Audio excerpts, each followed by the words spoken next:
Bonjour tout le monde, Parashat Béar. Parashat Béar, elle parle essentiellement de l'année de la Shemitah. La Shemitah, c'est pendant 6 ans, la terre sera cultivée.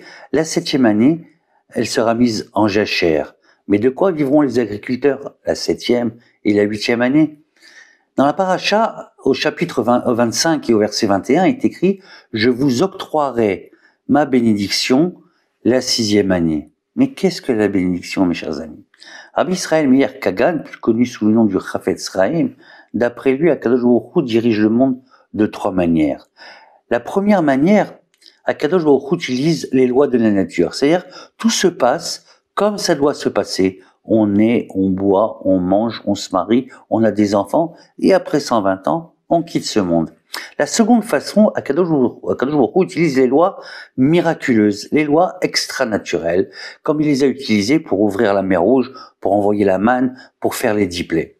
La troisième manière, Akadosh Baruch Hu est exactement à égale distance entre la première et la deuxième. C'est-à-dire, elle conjugue en même temps les façons miraculeuses, sans pour autant changer les lois de la nature.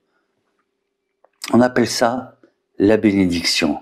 La bénédiction n'est pas un miracle, elle est un signe de manière à voir constamment la présence d'Hachem. La bénédiction, c'est pas forcément faire une très grande affaire. C'est-à-dire, pas besoin de gagner beaucoup d'argent pour pouvoir être heureux. Il suffit d'avoir l'argent pour pouvoir subvenir à ses besoins et à pouvoir s'acheter tout ce qu'on veut. C'est pas forcément quelque chose de grandiose, la bénédiction. La solution pour avoir une grande bénédiction, c'est le bitachon à Hachem. C'est la confiance en Hachem. Comme dit le prophète Yirmiyahu, béni soit l'homme qui met sa confiance en Hachem. Pour ça, ça va être un petit peu plus long que chaque semaine, mais je vais vous raconter une très très belle histoire. Un jour, il y a un couple avec un enfant qui a fait leur aliyah. Quelques mois après l'aliyah, Pessah arrive.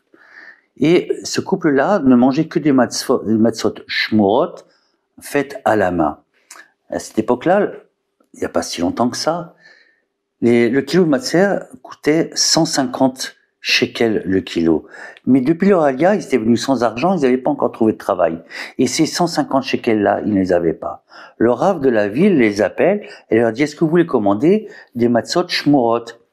Sa femme ne savait pas quoi répondre. Son mari lui dit « Vas-y, commande. » Elle dit « Mais comment on va faire ?»« Mais t'inquiète pas, commande. » Elle appelle le rav, elle commande. Le rav lui dit « Demain après-midi, je viendrai vous livrer les matzot shmurot. » La femme, toute excitée, elle voit son mari « Mais comment on va faire ?»« T'inquiète pas, il va venir et t'inquiète pas. » Le lendemain matin, frappe à la porte. C'était une jeune fille de l'école de leur fille qui est venue avec une enveloppe de la part de leur école pour leur souhaiter de bonnes fêtes de Pessah. Combien y avait-il dans l'enveloppe? 150 shekels. Voilà mes chers amis, bitachon en Hachem, la confiance en Hachem, c'est ça la bénédiction. Shabbat Shalom et je vous aime.